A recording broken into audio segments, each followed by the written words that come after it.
This is a story told by my father about a time just after the war. Back then, there was a hospital in the United States filled with soldiers wounded from battling. Due to the war, there was always a shortage of blood, and many patients faced difficulties with transfusions. My father was staying in a ward in a hospital in New York State, a room that could hold 8 people. He remembered sleeping on the innermost bed, near the window, and at the bed nearest to the door, there lived a man named Jack. One night, while everyone else seemed to be deep in slumber, my father couldn't find rest for some reason. As he tossed and turned, he noticed that Jack had stealthily risen and left the ward. It was a long while before Jack returned, as quietly as he had left. In the subsequent nights, the same scene replayed. Jack would leave the ward in the dark of night, seemingly eager to escape notice. Curiosity got the better of my father, who resolved that if Jack continued this behavior the next night, he would follow to discover the truth. As expected, Jack crept out again in the middle of the night. Pretending to sleep, my father watched from the corner of his eye as Jack looked around cautiously before slipping out of the ward. Father lightly followed on tiptoe. In the dead of night, the hospital hallways were eerily silent, save for the sound of slippers echoing. Barefoot and anxious, Father followed, wondering where Jack could be heading. Jack seemed to have a deliberate destination, striding directly towards it, finally arriving at a basement room used for blood storage. As the shroud of night grew denser, every corner of the hospital corridor seemed to be swallowed by a disquieting stillness. Driven by curiosity, my father approached a door that was ajar, drawn by an invisible force. The light inside the room was pale and dim, as if every beam was attempting to flee this secret space. He crept into the room and hid in a corner, holding his breath and observing. The scene that unfolded before my father was like a hammer strike to his heart. Jack, who seemed so gentle by day, was engaging in an unbelievable act. He was voraciously consuming blood from the storage bags, with his face and lips covered in blood, revealing a gruesome satisfaction in the grim act. A chill went straight from my father's feet to his head as he clenched his fists, trying to control his fear. Suddenly, Jack turned with an ominous glare, as if he sensed something, and asked menacingly, "Who's there?" The question echoed ominously through the silent hallway. My father's heart nearly stopped as he scurried back to the ward, shaking as he hid under the dim covers, pretending to sleep. Shortly, the sound of Jack's footsteps drew near, each one seeming to step onto my father's heart, intensifying the suffocating fear. Jack's intrusion into the ward rapidly increased the tension. Barely opening his eyes, my father saw Jack stealthily moving between the beds, touching everyone's feet with his pale, bony fingers, apparently looking for the one who had followed him. At that moment, my father's breath nearly ceased, and his body tensed up. When Jack's cold hand touched his foot, Father managed to stay perfectly still and silent. But Jack did not linger on my father's feet but continued his inspection. Amidst the tension and fear, Father drifted into a restless sleep. Upon waking in the morning, Jack was nowhere to be seen. From that day on, Father never saw Jack again. He speculated that after touching the warm feet of the 6th person, Jack probably knew it was my father who had followed him. Yet, Jack chose to leave without confronting Father. This incident became an unforgettable memory in my father's life, and he always believed that Jack was some sort of malevolent creature with a thirst for blood. This is a memory from my high school years, over a decade ago. I had to stay in the hospital for 2 to 3 weeks for the removal of a benign tumor. The event occurred on the first night of my admission. After a day filled with exhausting examinations, I was completely tired out and crashed onto the hospital bed. The nurse informed me that lights out was at 9, which, for a young person like me, was nearly an impossible time to fall asleep.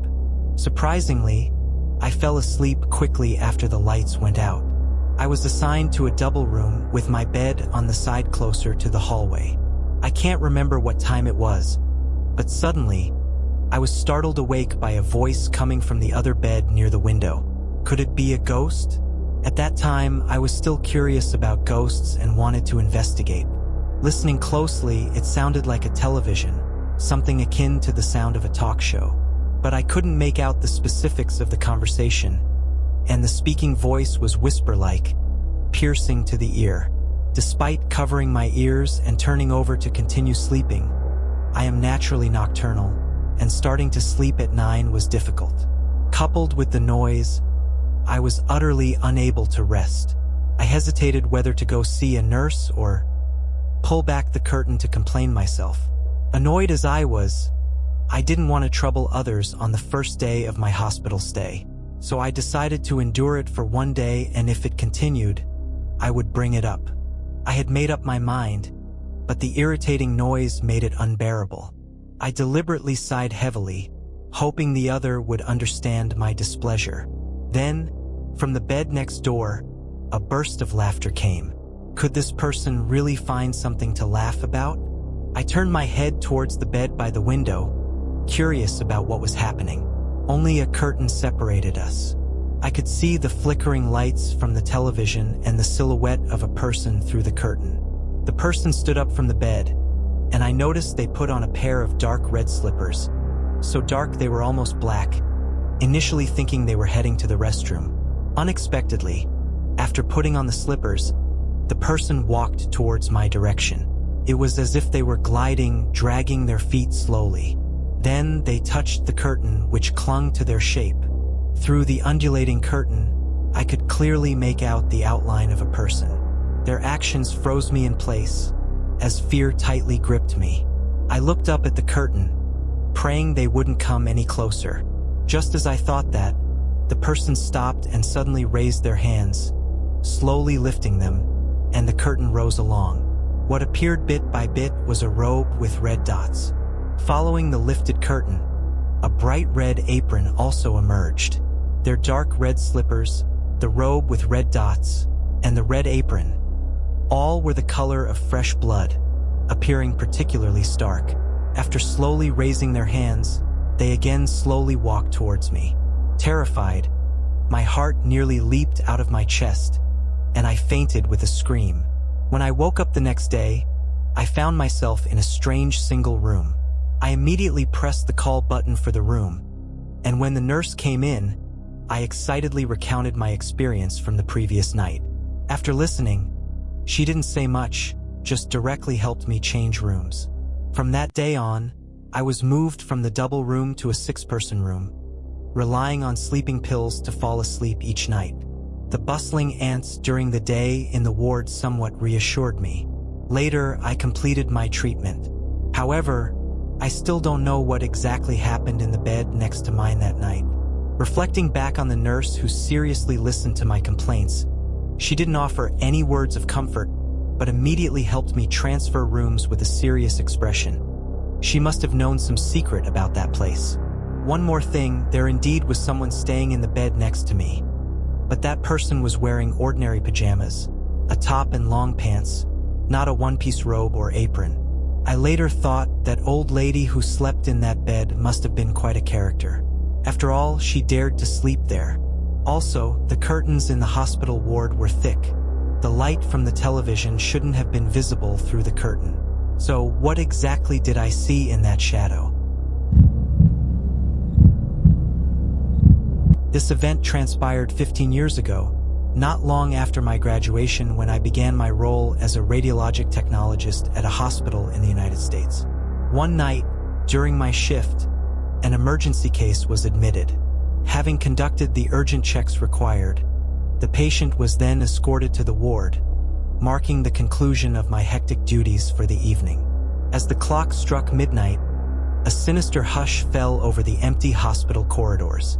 The chime of 2 a.m. sounded like an ominous bell tolling in my ear, and I felt an inexplicable coldness creeping over me as I navigated the deserted passageways alone. The dim light from the emergency bulbs flickered, turning the long hallway into a tunnel-like path that seemed to lead to another realm, each step swathed in heaviness and uncertainty. Apart from my own footsteps and the occasional soft buzz of medical equipment, which appeared to lament the interminable night, nothing else stirred. On the desolate first floor, I spotted an indistinct figure, an old man sitting on a sofa in the waiting area at the corridor's end. His environment was shadowed, illuminated only by the metallic shimmer of an four stand beside him, glinting in the subdued light.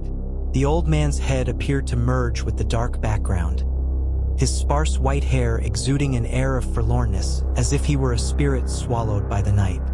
His thin frame shivered gently with each labored breath, his hospital gown fluttering slightly to narrate his fragility and ailment. What was most disconcerting to me, however, was the bottle of sweet, melon-flavored soda he held. It was strikingly conspicuous and incongruous in such settings. I nodded in acknowledgement as I passed by, continuing my journey unabated. The stark revelation, however, did not dawn upon me until the sun reclaimed the sky. If that old man indeed was a patient, how could I neglect the typical medical guidelines that would prevent someone in his supposed condition from consuming excessive fluids or sugar? Concerned that the soda might exacerbate his health issues, I swiftly brought this to my superior's attention, admitting that I had spotted a patient drinking soda the previous night but failed to immediately notify the nursing staff. Intriguingly, when I described the man I saw to my superior, they depicted his appearance with chilling precision, which genuinely startled me. They confided that the man had passed away in this very hospital over 10 years ago, yet he is known to occasionally revisit that exact location. Many have reported citing him. In life, he was fond of purchasing melon-flavored soda from the vending machines, and he often offered coffee to people near him. Though the explanation stirred a residual fear within me, I was comforted in knowing it posed no harm to the living. This peculiar incident made me acutely aware that working in a hospital can sometimes entail confrontations with the extraordinary. After 3 more months at that facility, I transitioned elsewhere.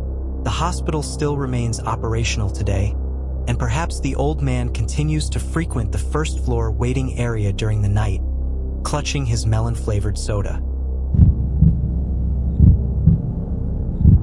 During my time hospitalized in the United States for an injury, I encountered Tom, who was roughly my age. We quickly became friends within the clinical confines of the hospital. One evening, post-light out, we found ourselves sharing a cigarette in the smoking area when Tom expressed his reluctance to return to his ward. Curious, since we weren't roomed together, I inquired if perhaps there was a disagreeable person in his ward. He clarified it wasn't about the people. It was an old man causing him distress.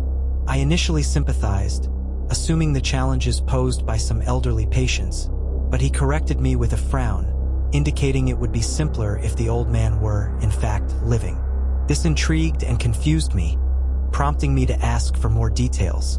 Tom recounted witnessing an old man standing dazedly in the dimly lit hallway on his walk back from the smoking area one night. Assuming the old man might have been experiencing a moment of dementia and finding it inconvenient, Tom approached, asking him to move aside politely. However, the old man remained unresponsive. No matter what Tom said, the old man stayed silent. Frustrated, Tom raised his voice for him to move, yet there was still no reaction. Left with no alternative, Tom attempted to pass by and found it bizarre feeling as though he moved through thin air. Glancing back, Tom was met with the old man's vacant, expressionless stare, his complexion eerily pale.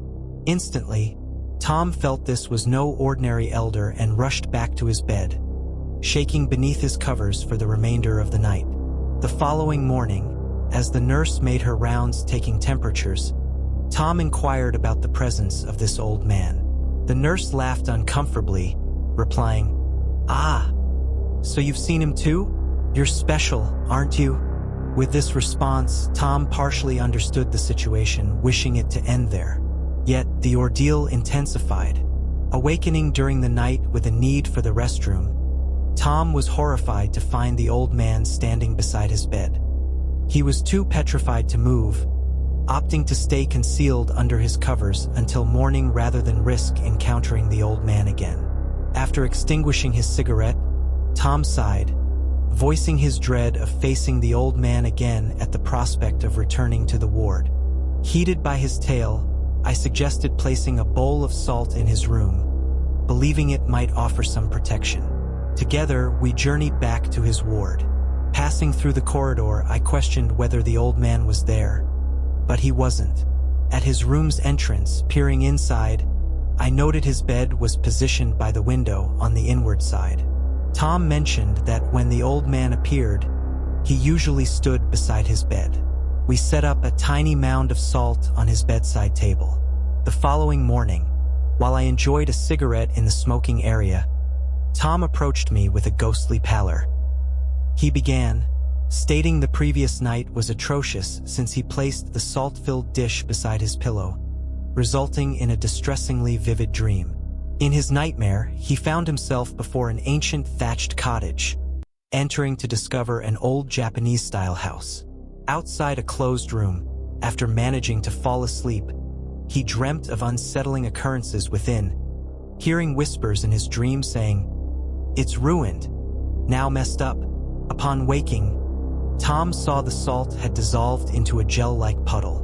With a drag of his cigarette and a worried tone, he pondered the consequences had he entered a different room in his dream. His recount left me covered in chills as well.